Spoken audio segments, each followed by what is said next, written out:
ایک بار حضرت عائشہ صدیقہ رضی اللہ تعالی عنہا سے مروی ہے کہ اہل بیت نے، نبی پاک کے گھر والوں نے ایک بکری ذبح کی اور پیارے آقا علیہ الصلوۃ والسلام تشریف لائے، بکری ذبح کی اور انہوں نے کچھ تقسیم بھی کر دی تھی۔ حدیث کا مضمون ہے، نبی پاک آئے اور ارشاد فرمایا کہ اے عائشہ کیا بچا ہے؟ بکری کو کاٹا تھا، تقسیم کی، کیا بچا ہے؟ عرض کی گئی کہ حضور کاندھے کے سوا کچھ نہیں بچا ہے، کاندھے کا گوشت بچا دیا گیا ہوگا، باقی بانٹ دیا۔ نبی پاک نے ایک جملے میں ساری بات سمجھا دی، اگر آپ سمجھ جائیں۔ آقا نے فرمایا عائشہ کاندھے کے سوا سب بچ گیا ہے۔ بات آ رہی ہے سمجھ میں؟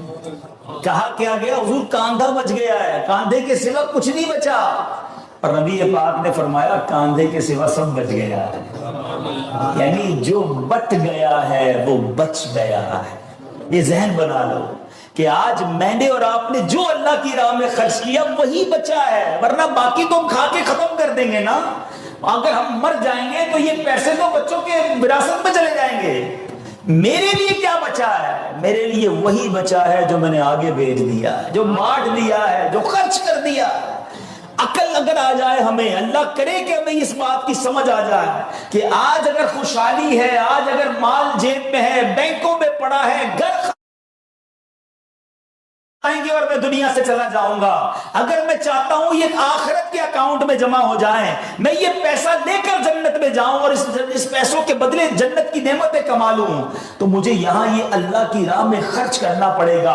اور یہ بات میں نہیں کہہ رہا، آپ اور میں یہاں رہنے والے بھی، یہاں بھی کمیٹی ڈالی جاتی ہوگی، بی سی ہوتی ہوگی کہ تھوڑے تھوڑے پیسے جس میں جمع ہوتے ہیں اور وقت پر مل جاتے ہیں، انسان کمیٹی ڈالتا ہے کہ یار کبھی برے وقتوں میں کام آئے گی، بچی کی شادی میں کام آئے گی۔ ایسا ہوتا ہوگا نا آپ کے یہاں؟ قدسی ہے جس کا مضمون ہے اے ابن آدم اپنا مال میرے پاس جمع کرا دے۔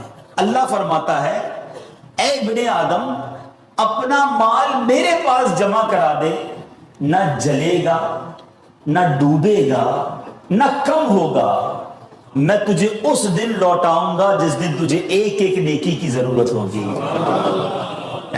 سیکیورٹی ڈپازٹ، یہ بعض اوقات جو مسجد میں ہمارے آگے سے ڈبہ جاتا ہے نا، یا کبھی کوئی اسلامی بھائی جھولی لے کے بیٹھے ہوتے ہیں، یہ جب جیب سے آپ پیسے نکال کے ڈالتے ہو نا، اس وقت ذہن بناؤ کہ یہ جا نہیں رہا، یہ جمع ہو رہا ہے میرے آخرت کے اکاؤنٹ میں، اور ڈال دوں یار، ابھی آج کل پیسے اچھے ہیں، تھوڑے اور ڈال دوں، جمع ہو جائے، ادھر ملے گا۔ تو جب بھی آپ کے دن اچھے ہوں، یقین کریں جب آپ کے ہاتھ کھلا ہو، آپ کو لگتا ہے یار اللہ نے بڑا نوازا ہوا ہے، تو فوراً آخرت کے لیے سوچیں۔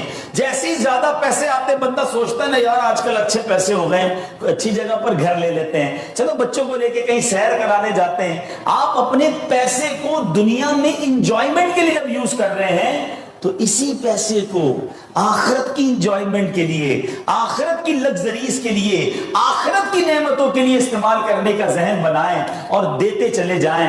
میں یہاں ایک مشورہ بھی دینا چاہوں گا، بالخصوص میرے بزرگوں کو، اللہ نے جن کو نوازا ہے، بلکہ میں کہتا ہوں تھوڑے پیسے بھی ہیں نا، یہ میرا مشورہ یاد رکھ لو۔ اور یہ امیر اہل سنت نے ایک بار مدنی مذاکرے میں بھی فرمایا تھا۔ ہم نے الحمدللہ تحدیث نعمت کے لیے عرض کرتا ہوں، الحمدللہ میری والدہ مرحومہ نے، میرے والد صاحب نے، میں نے خود بھی، ہمارے گھر والوں نے، ہم نے اس طریقے پر عمل کیا اور اس کی برکتیں پائی ہیں۔ تو اچھی نیت سے میں آپ کو بتاتا ہوں کہ ہم دیکھیں دنیا میں ہیں، ٹھیک ہے، ہم نے بہت سارے ایسے جنازے پڑھے ہیں، ایسے سوئم میں بھی گئے ہیں، 40ویں میں بھی گئے ہیں، اور جا کے ہم نے مرحوم کے بچوں کو کہا ہے کہ دیکھیں آپ کے ابو جان چلے گئے دنیا سے، کروڑوں روپے چھوڑ کر گئے ہیں، آپ کے ابو نے کتنا کیا آپ کے لیے، اب آپ اپنے ابو کے لیے کچھ کیجئے، کوئی مسجد بنائیے، کوئی مدرسہ بنائیے، کوئی کنواں کھدوائیے، اپنے والد کو ثواب پہنچائیے۔ تو وہ بیٹا جس کے لیے باپ نے زندگی گزار دی، کروڑوں اربوں روپے چھوڑ کر گیا، وہ کہتا ہے ابھی تو ہاتھ بڑا ٹائٹ ہے، تو ابھی بعد میں کریں گے، تو بعد میں دیکھ لیں گے، اور ہم دیکھتے ہیں اس کے بعد مرحوم کے لیے بظاہر کچھ نہیں کیا جاتا۔ تو آج مجھے اور آپ کو اپنی فکر خود کرنی ہے۔ اگر آپ نے پیسے کمائے ہیں نا، آپ نے مکان بنائے ہیں، آپ نے جائیدادیں بنائی ہیں، تو اپنی فکر خود کیجئے۔ اس کے دو طریقے ہیں۔ ایک طریقہ تو جو ماشاءاللہ یہ ہمارے حاجی صاحب نے کیا کہ اپنی زندگی میں ہی انہوں نے ماشاءاللہ یہ مسجد بنا دی، مدرسہ بنا دیا، بہت اچھی بات ہے، یا تو یہ کر لیں، اور اگر یہ نہیں کر پا رہے تو دوسرا طریقہ بتاتا ہوں جو بڑا آسان ہے، وہ یہ ہے کہ انسان کو شریعت نے یہ اختیار دیا ہے کہ آپ اپنی وصیت کر جائیں اور وصیت میں 30%، علماء کہتے ہیں کہ کم از کم 33% سے تھوڑا کم لکھے تو اندازاً 30% آپ وصیت کر سکتے ہیں کہ آپ کے چھوڑے گئے مال میں سے 30% کسی نیکی کے کام میں خرچ کر دیا جائے، آپ کے لیے صدقہ جاریہ کے لیے خرچ کر دیا جائے۔ بھائیوں والا مشورہ ہے، آپ عمل کریں نہ کریں، کہ اگر زندگی میں یہ وصیت کر دیں کہ میرے مرنے کے بعد جو بھی میرا مال بچے گا اس میں سے 30% جو ہے اپنی جنت بنا لو، ورنہ ہوتا یہ ہے کہ ساری زندگی والد نے محنت کی، محنت کرتے کرتے بوڑھا ہو گیا، لاکھوں کروڑوں روپے کی جائیدادیں چھوڑ کر گیا، اور مرنے کے بعد خاندان میں کوئی ایصال ثواب، کوئی خرچ کرنے کے لیے تیار نہیں ہے۔ تو دو چیزیں یاد رکھیں، ایک تو زندگی ہی میں اپنے لیے ثواب جاریہ والے کام کر لیں۔ اللہ کی رحمت سے دعوت اسلامی ساری دنیا میں مسجدیں بنا رہی ہے، ماشاءاللہ ایسے کئی کام ہو رہے ہیں جو قیامت تک چلنے والے ہیں۔ آپ اپنی زندگی میں اپنے لیے وہ کام کر لیجئے، اور اگر ایسا نہ بھی کر سکیں اور کر بھی لیا ہو تو وصیت کرنے میں تو کوئی حرج نہیں ہے کہ مرنے کے بعد تو میرا مال میرے پاس رہنا ہی نہیں ہے، تو کیوں نہ وہ میرے ساتھ جنت میں مجھے کام آ جائے۔ اور آج بھی صدقہ کیسی کیسی پریشانیوں اور بیماریوں کو دور کرتا ہے، اللہ اکبر۔ ایک اور ایمان افروز واقعہ سناتا ہوں کہ ایک بار حضرت عیسیٰ علیہ نبینا علیہ السلام کے زمانے میں ایک دھوبی تھا جو لوگوں کے کپڑے آپس میں تبدیل کر دیتا تھا، یعنی لوگوں کے کپڑے ملا دیتا، لوگ بڑے پریشان تھے اس سے۔ تو لوگوں نے حضرت عیسیٰ علیہ السلام کو اس کے متعلق بتایا، تو آپ نے اللہ عز و جل کی بارگاہ میں دعا کی کہ اے اللہ اس کو ہلاک فرما دے۔ اللہ کے نبی نے ایک ایسے شخص کے لیے دعا کی کہ یا اللہ اس کو ہلاک کر دے، تیرے بندے اس سے بڑے پریشان ہیں۔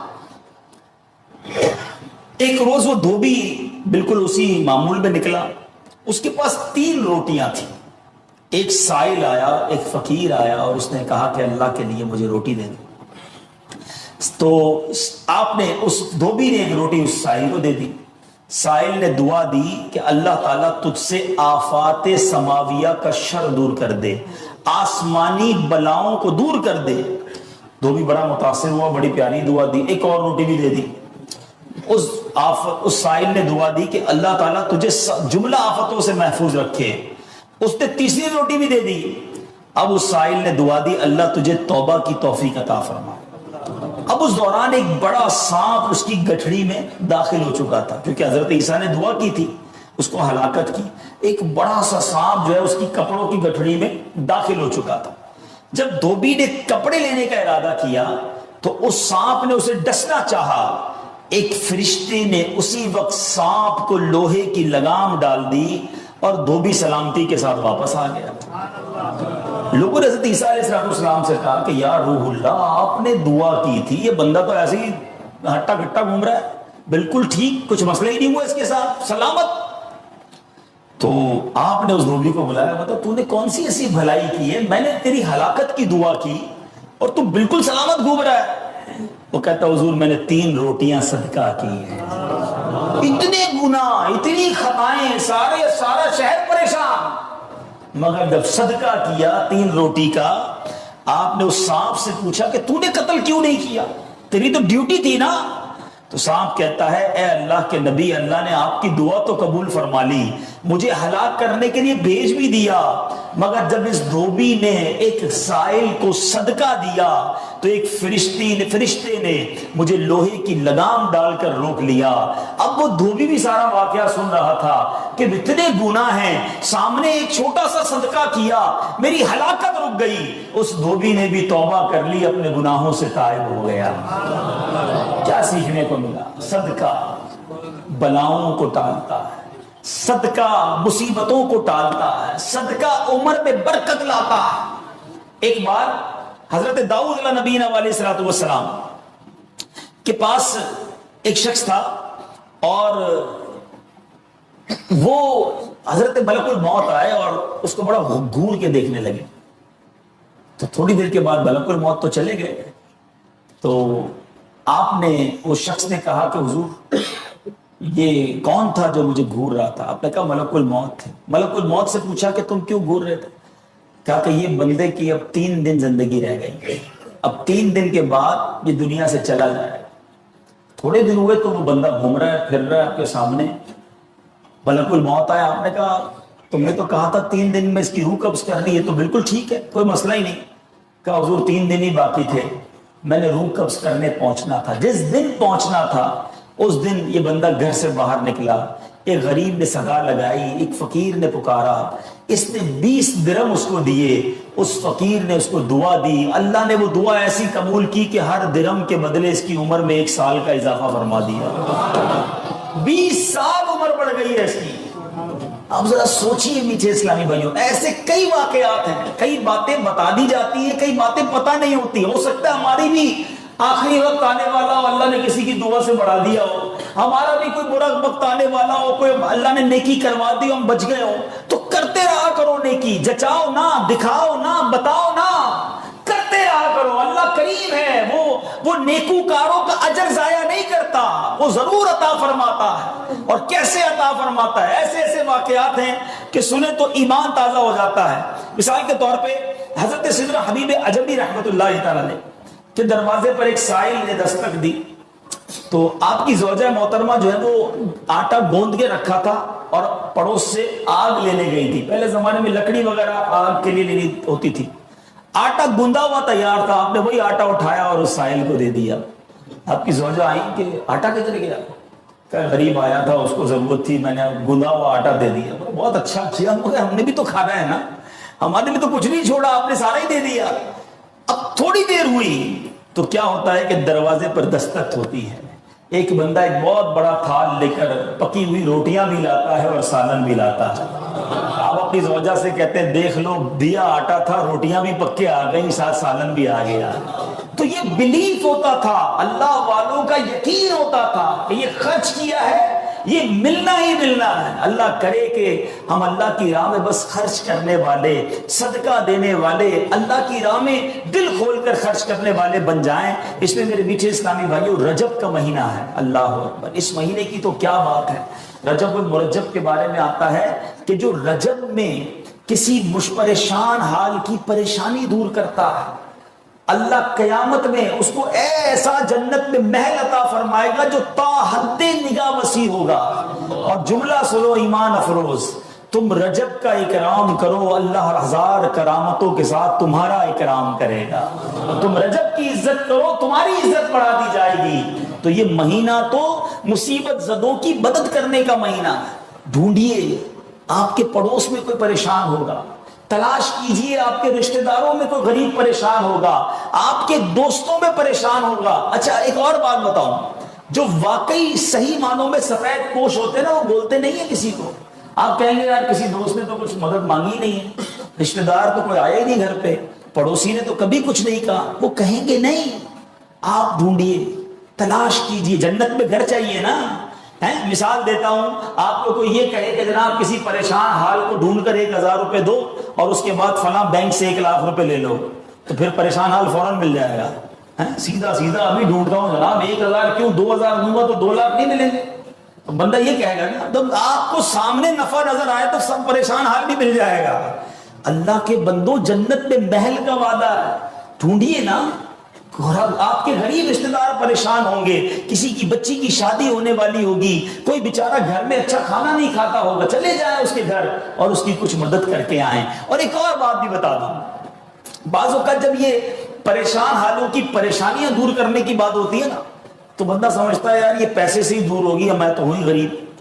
تو یہ بھی نہیں ہے، ہر پریشانی پیسے سے دور نہیں ہوتی. اگر پریشانیوں کا حل پیسہ ہوتا تو دنیا میں کوئی مالدار پریشانی نہ ہوتا. اس کو پریشانی آتی، پیسے خرچ کرتا، پریشانی دور کر دیتا. ایسا نہیں ہے. ہر پریشانی کا مداوا، ہر پریشانی کا سولوشن پیسہ نہیں ہے. آپ کو یہ نہیں کہا گیا کہ جو مالی مدد کرے گا اسے جنت میں محل دیا جائے گا، جو کسی مسلمان کی پریشانی دور کرے۔ بعض اوقات حوصلہ دینے سے پریشانی دور ہو جاتی ہے، ہمت دلانے سے پریشانی دور ہو جاتی ہے۔ یار گھبرانا نہیں، میں تمہارے ساتھ ہوں، ٹینشن مت لینا، میں بیٹھا ہوں۔ بیمار ہے، اس کے گھر چلے گئے، تھوڑی دیر اس کے ساتھ بیٹھے، اسے ڈاکٹر کے پاس لے گئے، کسی کا بیچارے کا کوئی معاملہ ہے تو ساتھ جا کر وہ معاملہ حل کروا دیا۔ یہ کبھی کبھی کچھ اچھے میٹھے بول بھی پریشانی دور کر دیتے ہیں، لیکن ہمیں اچھے بول بھی تو آنے چاہیے، مسکرانا بھی تو آنا چاہیے، حوصلہ دینے بھی تو آنا چاہیے۔ سیدی اعلیٰ حضرت امام اہل سنت کمال کی بات لکھتے ہیں، آپ فرماتے ہیں شربت نہ دیں نہ دیں، کریں بات لطف سے۔ شربت نہیں پلانا، نہ پلاؤ، اچھی بات تو کر لو یار۔ شربت نہ دیں نہ دیں، کرے بات لطف سے، یہ شہد ہو تو پھر کسے پرواہ شکر کی ہے۔ بعض اوقات مسکرا کر مل لینا بندے کے دکھ دور کر دیتا ہے۔ چند اچھی باتیں، ہمیں آ کر کوئی کہتا نا یار بڑی بیمار ہوں، پریشان ہوں، اچھا چلو ٹھیک ہے یار اب کل سے ٹائم پہ آ جانا۔ ارے اللہ کے بندے، اس نے اپنی پریشانی بتائی، تھوڑا اس سے ہمدردی تو کریں۔ اچھا کیا ہو گیا، خیر تو ہے، کیسے بیمار ہو گئے، ڈاکٹر کو دکھایا کہ نہیں، میری ضرورت ہے تو بتائیں، کوئی کام ہو تو بتائیں۔ آپ نے پیسے دیے ان 5 جملوں میں؟ نہیں دیے نا، مگر کیا بتاؤ اس کا درد کم نہیں ہو گیا ہو، اس کو حوصلہ نہیں مل گیا ہوگا۔ یاد رکھو میٹھے اسلامی بھائی، یہ جو الفاظ ہیں نا، ہماری باتیں ہیں، یہ الفاظ زخم پر مرہم کا کام بھی کرتے ہیں، اور یہی الفاظ زخم پر نمک کا کام بھی کرتے ہیں۔ ہم بعض اوقات کسی کے زخموں پر نمک چھڑک دیتے ہیں، وہ پریشان ہے، تکلیف میں ہے، مصیبت میں ہے، اور اس کو ایسا جملہ کہہ دیتے ہیں کہ اس کی پریشانی بہت بڑھ جاتی ہے۔ اور کبھی کبھی چند اچھے جملے انسان کا غم بھلا دیتا ہے۔ اللہ کے واسطے اچھا بولنا سیکھیے، نرم ہو جائیے، شفیق ہو جائیے۔ مثال کے طور پہ کوئی بندہ آیا کہ یار اسکوٹر کا ایکسیڈنٹ ہو گیا، میں نے تو پہلے ہی پتا تھا تیرا ایکسیڈنٹ ہونا ہے، تو چلاتا ہی صحیح نہیں ہے، پہلے ہی تیزی سے چلاتا ہے، کیوں چلاتا ہے اسکوٹر جب چلانے نہیں آتی؟ اب بتاؤ بندہ کیا یار ایکسیڈنٹ بھی ہوا، اس کے باتیں بھی سنوں میں، تو یہ زخم پر نمک ہو گیا نا۔ اب یہ باتیں بعد میں سمجھا لینا کہ یار تیز مت چلایا کرو، مگر ابھی تو حوصلہ دیں، ابھی تو بیچارے کی طبیعت پوچھیں، ابھی تو اس کی پریشانی دور کریں۔ تو ایسی بہت ساری مثالیں ہیں کہ جب بھی ہمارے پاس کوئی پریشان حال آئے نا تو اسے اچھی بات کریں، حوصلہ دیں، پریشانی دور کریں۔ تو انشاءاللہ میں بھی کوشش کرتا ہوں، آپ بھی کوشش کریں کہ انشاءاللہ رجب میں ضرور کسی کی پریشانی دور کریں گے انشاءاللہ۔ کہ اللہ کی راہ میں خرچ کیجئے، دل کھول کر خرچ کیجئے۔ اور اب تو یہ مہینہ سبحان اللہ اللہ کا مہینہ آ رہا ہے، رجب کا مہینہ اللہ کا مہینہ ہے۔ شعبان کے بارے میں میرے آقا نے فرمایا شعبان میرا مہینہ ہے اور رمضان میری امت کا مہینہ ہے۔ یہ مہینے تو ویسے بھی اللہ کی راہ میں خوب خرچ کرنے کے ہیں، اپنے غریب رشتہ داروں کی مدد کیجئے۔ سب سے پہلے مدد کس کی کرنی ہے یہ بھی بتا دوں۔ ہو سکتا ہے کوئی کہے گا یار یہ مولانا صاحب نے چندے والا بیان اسی لیے کیا ہے کہ ان کو دعوت اسلامی کے لیے چندہ چاہیے۔ یقیناً دعوت اسلامی چندے سے ہی چلتی ہے، اتنی بڑی تحریک ہم کیسے چلائیں؟ مگر میرا جملہ سنیے گا، سب سے پہلے حق ہے کہ آپ اپنے غریب رشتہ داروں کی مدد کریں۔ اسلام ہمیں یہ سکھاتا ہے، احادیث کا مضمون ہے کہ جو غیروں کو بانٹے اور اس کے اپنے پریشان ہوں، اللہ قیامت کے دن اس پر نگاہ رحمت نہیں فرمائے گا۔ تو آپ پہلے اپنے غریب رشتہ داروں کو ڈھونڈیے، صلہ رحمی۔ اور روایتوں کا یہ بھی مضمون ہے کہ آپ جب اپنے رشتہ داروں کو مدد کرتے ہیں نا تو ایک نہیں ڈبل ثواب ملے گا، ایک رشتہ داری نبھانے کا ثواب، صلہ رحمی کا ثواب، اور ایک صدقے کا ثواب۔ پہلے اپنے پڑوسیوں کو دیکھیں، مسلمان پڑوسیوں، اپنے غریب رشتہ داروں کو دیکھیں، اس کے بعد آپ کی زکوٰۃ، آپ کے عطیات، آپ کا فطرہ انشاءاللہ آگے جا کر قربانی کی کھالیں، یہ دعوت اسلامی کو دیں، تاکہ یہ جو دین کا کام آپ کے سامنے، آپ سرائے عالمگیر میں اتنی خوبصورت مسجد بنی ہے، دعوت اسلامی سالانہ 600 سے زیادہ مسجدیں بناتی ہیں۔ اب آپ سوچئے کہ مسجد کتنی بڑی نیکی ہے۔ اب یہ بن تو گیا، لیکن اب یہ پورے علاقے کا یہ مرکز بن جائے گا نا، بن چکا ہوگا۔ یہاں کے بچے مدرسہ پڑھ رہے ہوں گے، جامعہ پڑھ رہے ہوں گے، نمازیں لوگ پڑھ رہے ہیں، بڑی رات میں بیانات، آج کا یہ اجتماع، تو مسجد بنتی ہے تو بیسیکلی پورے محلے کے لیے، پورے علاقے کے لیے ایک زبردست سینٹر، مرکز بن جاتا ہے رشد و ہدایت کا۔ تو ہمیں یہ نیکی کرنی چاہیے۔ اور یاد رکھیے مسجد بنانا تو وہ صدقہ ہے، ہم رہیں نہ رہیں قیامت تک سجدے ہوتے رہیں گے اور ہمیں اس کا ثواب ملتا رہے گا. سبحان اللہ. میرے آقا کی حدیث سن لیجئے. یو کے میں ایک مبلغ کے بیان سے ہمارے اسلامی بھائی کے دل پر چوٹ لگی اور انہوں نے یہ مسجد بنا دی. اللہ کرے آج پھر کسی کے دل پہ چوٹ لگ جائے. کئی پلاٹ خالی پڑے ہوتے ہیں, اللہ نے بہت نوازا ہوتا ہے. آؤ اس پلاٹ, اس مکان, اس گھر کے بدلے سودا کر لو اور جنت میں اللہ سے گھر لے لو. اللہ کے حبیب علیہ الصلوۃ والسلام فرماتے ہیں من بنا مسجدا یذکر فیہ اسم اللہ بنى اللہ لہ بیتا فی الجنہ. جس نے مسجد اس لیے بنائی تاکہ اس میں اللہ کا ذکر کیا جائے تو اللہ تعالیٰ اس کے لیے جنت میں گھر بنائے گا. اچھا پھر یہاں بعض اوقات یہ بھی ہوتا ہے کہ یار اتنی بڑی مسجد تو میں نہیں بنا سکتا, تھوڑے ہی پیسے ہیں, چھوٹا سا پلاٹ ہے. میرا رب بڑا کریم ہے, یاد رکھیے گا. اللہ کی شان بڑی, وہ دل دیکھتا ہے. اس کی بارگاہ میں کوانٹٹی نہیں کوالٹی دیکھی جاتی ہے. کسی کا 1 روپیہ کسی کے لاکھ روپے سے بڑھ جاتا ہے. وہ دل سے تو دے نا, محبت سے تو دے. سنو اللہ کے حبیب فرماتے ہیں من بنا للہ مسجدا صغیرا کان او کبیرا بنى اللہ لہ بیتا فی الجنہ. اللہ کے حبیب فرماتے ہیں جس نے اللہ کے لیے چھوٹی یا بڑی مسجد بنائی, اللہ اس کے لیے بھی جنت میں گھر بنانا. میرا رب بڑا کریم ہے. کیا پتا کوئی 1 روپیہ 100 روپے 10 روپے اللہ کی راہ میں خرچ کرے, اللہ اسے جنت میں گھر دے دے.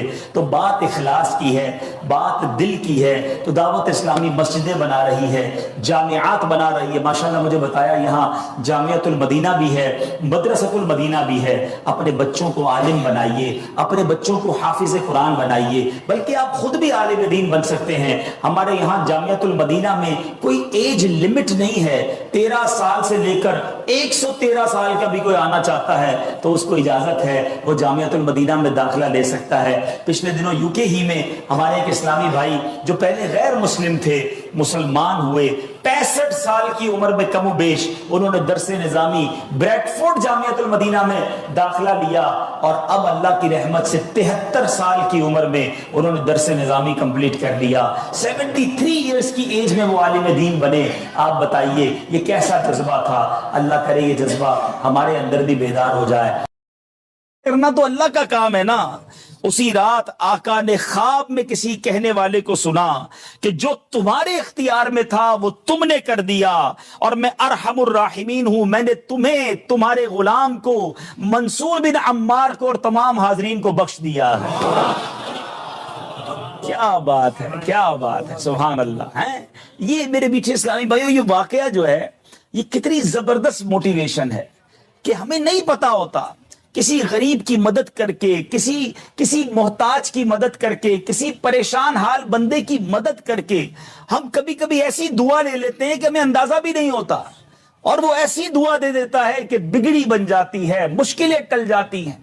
یہ دعائیں لینے والے بنیے, اللہ کی راہ میں خرچ کریں گے. آج واقعی میں صحیح بتا رہا ہوں, ان کو اندازہ نہیں ہے جنہوں نے مسجد بنائی ہے, مگر میرے دل سے ان کے لیے دعائیں نکل رہی ہیں. تو یہ بعض اوقات ایک کیفیت ہوتی ہے انسان کی کہ جب انسان کسی کی مدد کرتا ہے یا کوئی ایسا کام کرتا ہے جس سے کسی کے دل سے دعا نکلتی ہے. اور یہ تو اللہ کے ولی تھے نا, انہوں نے ہاتھ اٹھا کر یہ 4 دعائیں کی. تو سیکھنے کو یہ ملا کہ بعض اوقات اللہ کی راہ میں خرچ کر کے ہم وہ حاصل کر سکتے ہیں جو برسوں میں حاصل نہیں کر سکتے. وہ نعمتیں, وہ برکتیں حاصل ہو جاتی ہیں, وہ پریشانیاں دور ہو جاتی ہیں. کیونکہ روایتوں کا مضمون ہے کہ صدقہ بیماریوں کو ٹالتا ہے, صدقہ برائی کے 70 دروازے کو بند کرتا ہے, صدقہ بلا کو نیچے نہیں اترنے دیتا. ایک بڑی بات یاد رکھیے گا, ہمیں نہیں پتا ہوتا, ہم صبح اٹھتے ہیں مثال کے طور پہ اور کوئی بلا آنے والی ہوتی ہے.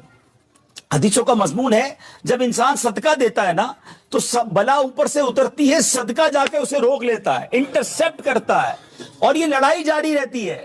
صدقہ بندے پر بلا اترنے نہیں دیتا. اب بعض اوقات کیا ہوتا ہے, کئی لوگ ہوں گے جو بیانات بھی سنتے ہیں, کتابوں میں بھی پڑھتے ہیں کہ اللہ کی راہ میں 1 خرچ کرو 10 ملتا ہے. اب وہ ہو سکتا ہے مسجد میں ڈبے میں 100 روپے ڈالیں اور شام دکان پہ انتظار کر رہے ہو کہ ابھی تک 1000 روپے بنے نہیں ہیں. مولانا صاحب نے تو کہا تھا 1 کا 10 ہو جائے گا. کسی فقیر کو 10 روپے دیے, انتظار کر رہے ہیں, 100 روپے کہاں ہے بھائی, ملٹیپلائی بائی 10 ہو کے ملنا چاہیے تھا. تو ہم صرف مالی فائدہ سوچ رہے ہیں. میں آپ سے پوچھنا چاہتا ہوں, آپ نے اللہ کی راہ میں خرچ کیا 1000 روپے, 10,000 روپے یا 1 لاکھ روپے, اور اب آپ منتظر ہیں کہ ملٹیپلائی ہو جائے. لیکن کیا معلوم آپ کے گھر میں آگ لگنے والی تھی، کیا معلوم آپ کا روڈ پر ایکسیڈنٹ ہونے والا تھا، کیا معلوم آپ کا بچہ جو باہر کھیل رہا تھا اس پر کوئی خطرناک بلا آنے والی تھی، مگر آپ نے جو صدقہ دیا اس سے وہ بلا ٹال دی گئی۔ مجھے بتاؤ وہ 1000 کا 10,000 ہونا اچھا تھا یا ہم پر اتنی بڑی بلا کا ٹلنا اچھا تھا؟ تو ہمیشہ اللہ کی راہ میں صدقہ دیجئے، آپ یقین کریں آپ خوشحال ہو جائیں گے، آپ کی مشکلیں آسان ہوں گی۔ مگر دوبارہ وہی بات کروں گا کہ نیت اچھی ہو، صدقہ دیتے وقت، خرچ کرتے وقت، کسی کی مدد کرتے وقت احسان نہ جتانا۔ یاد نہیں تجھے تیرے بچے کی شادی میں نے کرائی تھی؟ بھول تو نہیں کیا قرضہ میں نے دیا تھا؟ ہاں تو ریڈی لگاتا تھا، میں نے تجھے جناب دکان کا کرایہ دیا تھا۔ یہ احسان جتا کر تو صدقہ ضائع ہو جائے گا۔ یا ایھا الذین آمنوا لا تبطلوا صدقاتکم بالمن والاذی، اے ایمان والو اپنے صدقے ضائع نہ کرو احسان جتا کر، تکلیف پہنچا کر۔ تو کچھ لوگ صدقہ دیتے بھی ہیں، مدد کرتے بھی ہیں، پھر ساری زندگی جتا رہے ہوتے ہیں، تو یہ بربادی ہے، یہ نہ کریں۔ بس اللہ کے لیے، اللہ کی رضا کے لیے آپ خرچ کریں اور پھر دیکھیں اس کی برکتیں کیسے ملتی ہیں۔ قرآن میں اللہ تبارک و تعالیٰ اپنی راہ میں خرچ کرنے والوں کو کیسا مژدہ سناتا ہے، کیسی خوشخبری ہے، کیسا فرمان ہے۔ اللہ فرماتا ہے ان المصدقین والمصدقات واقرضوا اللہ قرضا حسنا یضاعف لهم ولهم اجر کریم۔ ترجمہ کنز الایمان، بے شک صدقہ دینے والے مرد اور صدقہ دینے والی عورتیں اور وہ جنہوں نے اللہ کو اچھا قرض دیا ان کے دونے ہیں اور ان کے لیے عزت کا ثواب ہے۔ اب کمال یہ ہے، یہ ایک جگہ نہیں، قرآن میں کئی جگہ اللہ تبارک و تعالیٰ نے قرض کا لفظ استعمال کیا ہے۔ کوئی اللہ کو جو اچھا قرض دے؟ مجھے ایک بات بتائیے، میں آپ میں سے کسی کو کوئی 10,000 روپے رکھوائے اور تھوڑے دنوں بعد کہے کہ ذرا وہ 10,000 میں سے 5,000 روپے دے دو، تو اس 5,000 دینے والے نے کوئی کمال کیا؟ اس کا تو کوئی کمال نہیں نا، پیسے میرے تھے اور میں نے کہا کہ میرے 10,000 میں سے 5,000 مجھے دے دو، کیا کمال کیا؟ میرے پیسے سے واپس دے دیے۔ مگر اللہ کی شان دیکھو، اللہ کی کرم نوازی دیکھو، شان کریمی دیکھو، ہم سب کو دانا دانا اس نے دیا ہے۔ ہم تو پیدا ہوئے تھے، کپڑے بھی جسم پر نہیں تھے، کھانے کو اس نے دیا، پہننے کو اس نے دیا، گھر اس نے دیا، مال اس نے دیا، سب اس نے دیا۔ مگر جب اس کی راہ میں خرچ کرنے کی باری آتی ہے تو کہتا ہے، فرماتا ہے قرآن میں، ہے کوئی جو اللہ کو اچھا قرض دے؟ اللہ کا مال ہے، ہم نے کیا کمال کرنا تھا؟ ہم خرچ کرتے، وہ کچھ بھی نہ دیتا اس کے بدلے، پھر بھی اسی کا مال تھا۔ مگر مہربانی دیکھو، مال بھی وہ دیتا ہے، توفیق بھی وہ دیتا ہے، خرچ کریں تو ثواب بھی وہی دیتا ہے، عطا بھی وہی کرتا ہے۔ اور علماء نے بڑی زبردست اس میں ڈیبیٹ کی ہے، مفسرین نے بحث کی ہے کہ جناب ان آیتوں میں قرض کا لفظ کیوں لایا گیا؟ اللہ اکبر۔ فرمایا جب آپ اور میں، دنیا میں بندہ کسی کو قرضہ دیتا ہے نا تو امید ہوتی ہے یہ قرضہ واپس ملے گا۔ اگر امید نہ ہو تو پھر یہ قرض نہیں ہے، پھر تو تحفہ ہو جائے گا۔ آپ کسی کو تحفہ دے دیں تو آپ کو پتہ یہ واپس نہیں آئے گا، لیکن قرضہ دیتے وقت آپ طے کرتے ہیں کتنے دنوں میں دو گے، کب دو گے، کیسے لوٹاؤ گے، تھوڑی بندہ معلومات بھی کرتا ہے، یار قرضہ دے رہا ہوں واپس ملے گا نہیں ملے گا۔ تو قرض کے جب بھی لفظ لون آئے گا، قرض آئے گا، اس کا مطلب یہ کہ یہ واپس ملنا ہے۔ تو اللہ نے قرآن میں گویا وعدہ فرما لیا ہے کہ تم جو میری راہ میں خرچ کرتے ہو یہ اللہ کو قرض دینا ہے، یہ تمہیں واپس ملے گا، یہ لوٹایا جائے گا اور زیادہ دیا جائے گا۔